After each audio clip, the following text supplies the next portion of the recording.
Happy ang unang araw ng mga kasimangisda sa laot. Ito na naman mga kasimangisda.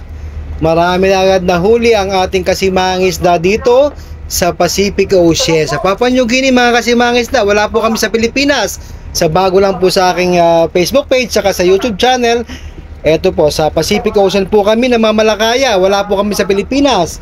Ang amin pong hinuhuli ay mga skipjack, tuna, yellowfin. Ito po ay inilalata. Worldwide po ang aming delivery. Ang ating pong mga kasamahan ay nandito rin sa area mga kasimangis. Ayan nga po, lumipad nga po ako dyan. 4 na grupo ang nakita ko dyan. At isa dyan sa ating nakita dyan ay inaarihan natin mga kasimangis na. So, ayan nga po, yung mga pumuputi na yan, may alon-alon na yan.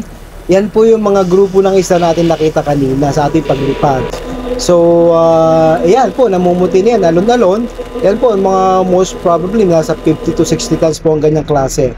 Ayan, umarya na nga po, may kalbo pa dyan. Yan po ang ating chiefmate, si Kalbo. Chief Kalbo, on the go! Umarya na po mga kasimahang isda, si Marimar. Yan po nangingitim na yan, mahaba na yan, na alon-alon. Yan po ang ating inaarihan sa ngayon. Kasalukuyan pong umiikot si Marimar, ang ating barko. So, pinakikilala ko po ang ating barko na si Marimar. Ang ating chopper po ay si Falcon. Doon sa ating mga bago lang po. Ayan, yan po ang sonar. Yan po namumula-mula na yung tinuturo na yan. Yan po yung isda na ating inaarihan sa ngayon. So, ayan. May mga paggugago pa dyan. Ayan. Ayan po ang ating sonar na ginagamit, mga kasimahang isda. So, patuloy tayong umiikot. Ayan. Kita nyo sa nagbubulabog si Jim dyan. Yan, nangingitim na yan. Yan po, alon-alon na yan. Yan po ang ating tinutugis ngayon. Yan yung malaking grupo din. Sa estimate ko po nito, nasa 80 hanggang 90 hanggang 100 po ang ganyang itsura. So, yan nga po, nakikita nyo yung speedboat na nagbubulabog dyan sa unahan. Yan, namumuti na yan. Yan po yung ating si Jim Bag. So, yan. Nandito po ako sa loob ng puwente para makita nyo naman po ang ating puwente sa pilot house. Ayan, mga kasimahang isda. So, nakalibang din po habang tayo umaari at nakikita natin ang isda ay pumapasok. Ayan, pumipitik-pitik na yan. Yan, pumuputi. So, ganyan po ang pamamaraan kung sa paano kami umarya at manghuli ng isda dito sa Pacific Ocean. Porciner po, porciner ang tawag po sa amin, mga kasimahang isda. So, sa bago lang ating page at sa aking YouTube channel, ayan po, ganito ko kami manghuli ng isda. Hindi po kami nangangawil yan. Tinuturo po ko talaga yung, yan po ang isang aparato natin, sonar na tinatawag. Yung umusok na yan, yan po ang ating main skip. Yan po ang ating humihila ng ating lambat. Habang umiikot po ang ating barko na si Marimar, yan po ang naglaladlad ng ating lambat, mga kasimahang isda. Sa bago lang po, ulit-ulit po tayo para malaman po natin mga bagong followers. Welcome po kayo sa ating page at sa ating YouTube channel, mga bagong followers. Maraming salamat po sa inyong suporta. Nasa 100, ilan na ba tayo? 115 na nung nakaraan. So, hindi ko po alam. Nandito ako sa lahat kung dumami na bagay yung ating mga followers, mga kasimahang isda. So, salamat po sa walang sawa niyong pagsubaybay sa ating mga video, sa ating mga vlog, mga kasimahang isda. So, ito, tuloy ko lang po ang kwento ko. Eto, yan, namumuti na yan. Yan na po yung ating inariyahan. So, positive po, nasa loob lang po. Yan, makulay green na yan. Mga kulay green yan. Yan po ay seiner dye. Seiner dye. Nihahagis po yan para hindi po lumapit dyan ang isda. Pag nakita ng isda yan sa ilalim, hindi sila basta lalapit dyan. O parang pinakabakod natin yan. Tulong po yan, parang bulabog na rin yan.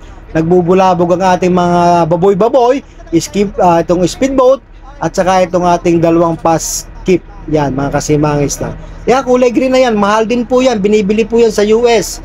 Sa mga nagtatanong po, ayan po yung isang ginagamit namin para kami ay makahuli ng isda. Ganyan po, mga kasimahang isda. So, marami po tayong paraan dito. Marami po tayong aparato. Meron tayong birds radar, meron tayong sonar, meron tayong helicopter na si Falcon, at meron din tayong fish finder. So, napaka highly equipped po ang ating barko, kung kaya nga talagang pang commercial fishing po ang ating laban dito, mga kasimahang isda. Dito po sa Pacific Ocean, iba't ibang bansa po ang dumadayo dito. May Philippines, may Taiwan, may Japan, may Korea, may American boat. Yan po, dito po sila namumuhunan. Nang sa ganun ay nakita nila dito maganda ang fishing ground, maganda ang temperatura, maganda ang panahon, maganda ang mga baits o yung ating mga dilis na kinakain ng ating mga tuna. Ayan, mga tinga-tinga na nga po yan. Nandito na po tayo sa Kalaskas, kinakalaskas na po yung ating lambat. So may mga tumitinga na po, positive na po yan. Yan nga po ay nasa 95 tons po first day namin, 95 tons. Mix po ng mixed fish po yon, yellowfin tuna at saka skipjack. Yan po, nasa strobo na sila. So ganyan po ang proseso niyan para maiangat natin ang isda ng safe at sariwa po, quality. Ayan, on process na tayo for salok time na tayo. Salok time na, kinat na natin mga kasimahang isda para nasa ganon makita nyo yung ating mga nahuling isda. Ayan, ang dami po niyan, nasa 95 tons po ang total catch niyan mga kasimahang. First day lang, kaya napakaswerte po. Talagang sabi nga dito sa pangisda, swertihan kasama ng dasal at diskarte, yun po ang full package para tayo makahuli ng isda. Ayan nga po, si Totoy Bibo, ang inyong lingkod. Kapnilo lang po, ayan, sa mga bago lang po sa ating YouTube channel tsaka sa Facebook page. Ito po ako, ayan. Ako po ang nagpapalipad ng helicopter dyan. So, para po makilala nyo ako, ayan po, nandyan po ako sa may salok. Medyo nag-stop po tayo dahil mabigat ka po yung conveyor. Medyo hindi kinaya dahil sa bigat yan. Medyo stop muna tayo sandali. And then pagka okay na po yan, tuloy-tuloy po ang salok natin mga kasimahang isda. Marami po tayong sasalukin. Nasa 95 tons nga po yan mga kasimahang isda. Panoorin nyo hanggang dulo. Maraming isda po ito. Ayan. Maganda pag nakikita si sinasalok talaga siya. Oh.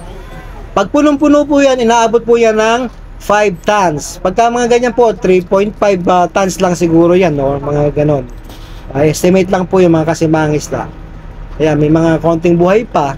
Kaya po yung mga patay na dahil sa sobrang siksikan nila sa loob ng lambat, which is nasa 200 to 300 meters po ang ilalim niyan pagka talagang madami. Pero pagka mga nasa 95 tons, siguro mga 50 to 70 meters po mga lalim niyan mga kasimahang isda, or more or less 100 meters mga kasimahang isda yung lalim ng bag portion. So pagka mas maraming tinuhog na o-ring po, mas malaki ang capacity. So pagka ganyan po na mga 7, 8 o-ring lang po ang tinuhog, naabot po yan ng mga nasa 150 tons sa ganon, mga ganon. Estimate lang po. So tuloy-tuloy po ang pagsasalok niya kasi para makuha po yung good quality ng isda natin. Hindi pwedeng pagtagalin sa tubig yan dahil lalambot. Mapangit po ang quality. Baka mabilasa. So habang fresh na fresh po yan, diretso po yan sa ating conveyor. Papunta po naman yun sa ating bodega na super lamig. Matigas pa sa bato pagka yan po ay naluto. Niluluto po yan. So, pinoprozen po yan. Frozen. Bago i-transfer sa ating mga carrier, papunta po sa mga excuse me, para sa customer, papunta po yan sa mga carriers, dinadala po yan sa iba't ibang bansa mga kasimahang isda. Wala po kami sa local market, hindi po kami nagbebenta sa local market mga kasimahang isda. Ito po ay world class, talagang pangmaramihan po, voluman, hindi po kami per kilo. Yan po ay sinusukat dahil para malaman po ang timbang ng isda. May ano na po talaga yan, may sukat na talaga yan na ang timbang ay ganun talaga ang ang timbang niya. Height versus weight, parang ganon. So yan, sinusukat siya para malaman po ang timbang ng isda at nang sa ganon malaman natin kung may order po sa atin, alam natin kung saan bodega at kung ganong kadami yung ganon timbang. Para pag may order po, alam po natin na meron tayong may bibigay sa ating customer mga kasimahang isda. Ayan po, ganun po ang proseso. Kaya po sinusukat sila. Ayan. Kada salok po niya, kumukuha sila ng 5 palaso. Ayan, nandito na po tayo sa conveyor. Ito na po ang conveyor natin. Kita nyo kung ang bilis niya, ang bigat ng mga isda na yan. Pero kayang-kaya niya. Ayan. Medyo humihina siya pagka mabigat at nababarahan ng ating conveyor. Follow lang po si Mangisda by Kapnilo. Ganun din po sa aking YouTube channel. Si Mangisda_Kapnilo, all capital letters. Click the notification bell lang po para lagi kayong updated sa aking mga bagong videos. Yan po, ganyan po sa conveyor. Papunta mo sa bodega, napakalamig para maging frozen siya. Para good quality po. Habang fresh na frozen na siya. Ganyan po ang proseso mga kasimangisda. Maraming salamat sa panonood. God bless us all. Keep on watching. Maraming salamat. Si Mangisda by Kapnilo.